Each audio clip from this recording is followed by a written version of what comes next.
I am so glad that when I spoke with her and I said, could you speak? And she said, I have no problem speaking about it, and I will. And that is the power that comes out, and that is the power of theatre. You know, Auguste Ball said something brilliant, where he said that theatre by itself is not a revolutionary art, but it definitely is the rehearsal for the revolution. Thank you very much. We'll come back to your question. Over to Pearlie.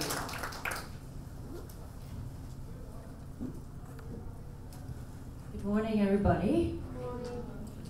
I'm Pearlie Liao, and I'm from Canada. I'm an educator there. It was really hard to watch that, and it tugged on my heartstring, especially listening to a story like that. I myself is a survivor of abusive relationships. I got out of a marriage that almost cost me my life, and all these are all too real, and it gives me actually lots of goosebumps. It just reminded me of my past.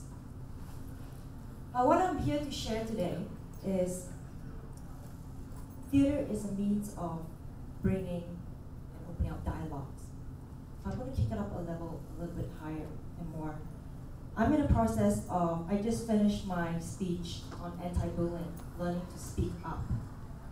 And from that discussion, everyone on the floor, we form a circle, and we'll be creating a group, a United Nations group, to stand up for anti-bullying. And I think I want to thank Dr. Habib for setting up a symposium like this where we can open dialogue to learn about Israel, for example, that people will be put behind bars. And it's a collective effort that we need to bring awareness to everybody here and make a stand. I think witnessing this kind of things happening, there's a lot of flaws in the system. It could be, and there's a lot of work that needs to be done internally, externally, and through the government as well. So I'm representing Canada. We will be setting up a non-profit organization. We have resources that we want to share with different countries and bring about peace as well as anti-bullying and domestic violence. I think these are things that really, it happens everywhere, just not in schools, not just in workplaces. It happens even in your very own backyard, your neighbors, workplaces. So my vision is, in order to have true world peace, no more wars, no more hatred, it all comes from coming back to bring awareness that bullying is totally unacceptable, zero tolerance. And we can open up discussion. How can we bring that in places like India, in places like China, where there's a lot of scarcity happening? How can we bring about a dialogue? Somewhere, somehow, something has to start. And I really hope that by having this kind of dialogue, this is the second year which Women's Economic Forum is being held. We as women and men and people from all over the world and humanity, we can bring together solutions through either theater or through discussion or coming through from the top, somewhere or the other. We have to help each other. We are part of a community. We are one in united world. And we want to bring about world peace. Don't we all want that? So I want to invite all of you to join in this kind of dialogue. Put yourself in any situation where you can contribute a voice to help bring about this change in this world, because things like that shouldn't be happening. It totally violates a person's rights to live. But guess what? There are a lot of people losing their lives. There are children in schools committed suicide because of bullying and violence against them. And I'm very angry whenever I see, why should children be taking their own lives? Their lives just barely began. Where is the love? Where is the love for everybody? What's happening in this world? Until we can find love within us, love in each one of us, where we can share love, to share even love with those who are bullying, those who are putting other people down. Because they don't have love inside them. They don't know what love is. Until they can find love and ask forgiveness in them.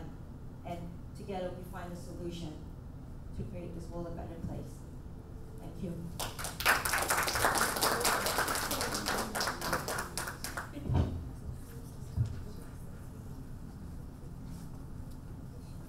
Good morning, ladies and gentlemen. Good morning. I'm so happy to have you today. I am sorry if I couldn't listen to your speech. I apologize. I am so happy to be supported from my friends and from all of you. I will share with you my speech based on my life story. I'm sorry if I will start to talk from papers because it's first time and I don't want to miss anything or forget anything.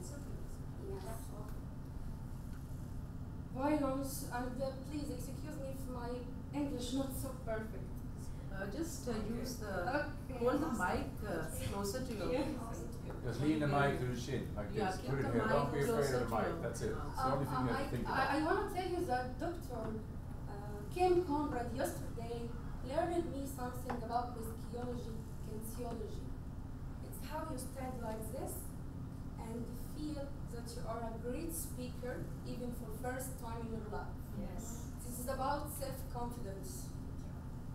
Although I'm shaking, I don't know why. Take a big breath. She stayed 50 minutes with me to learn me how to be strong.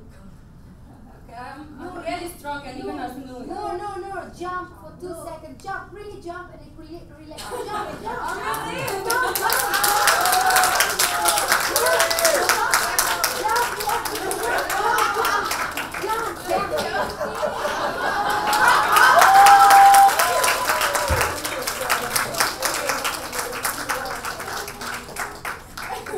You will not forget No, I will anything. say anything in my heart.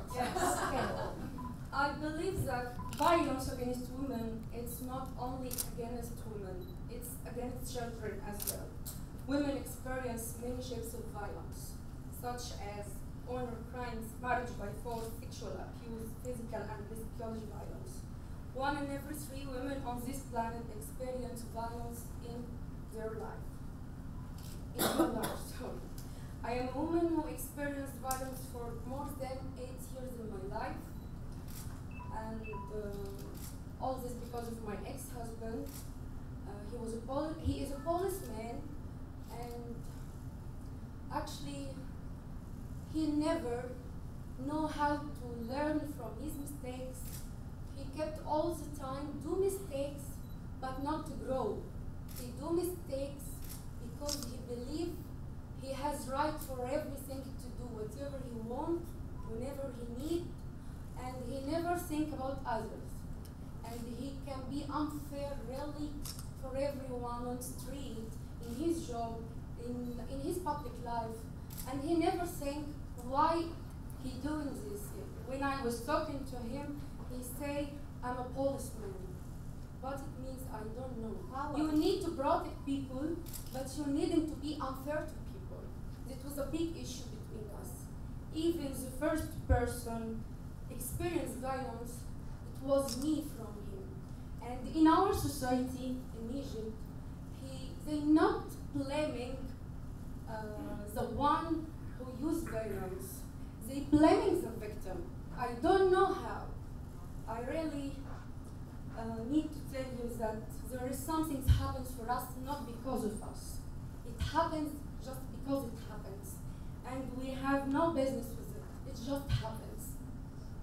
And I fought all my life, my family, my relatives, my society, to can get my freedom back and to can protect my children, because I don't want to have this violence history in her life.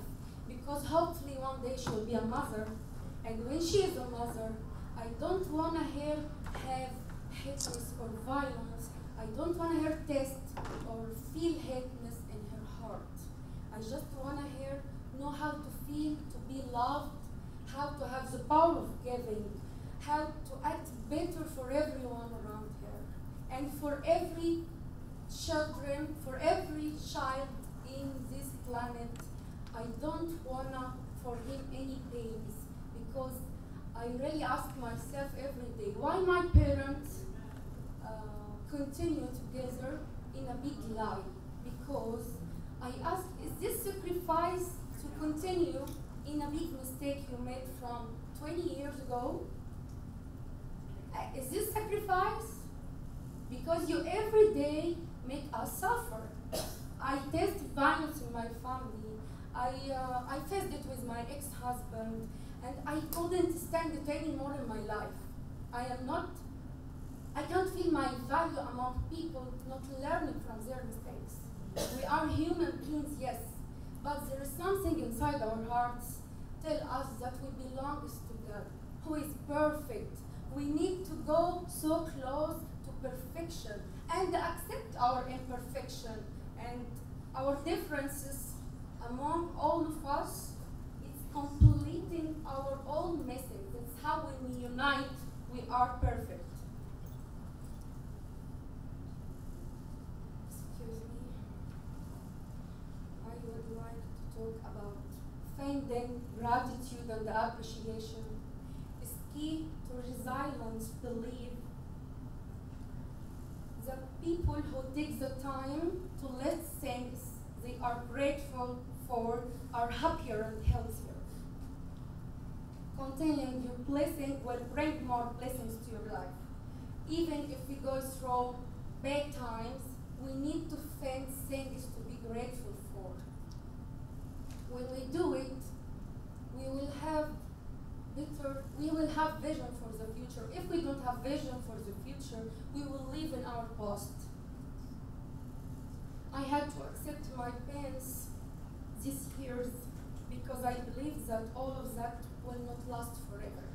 I'm obsessed with the future.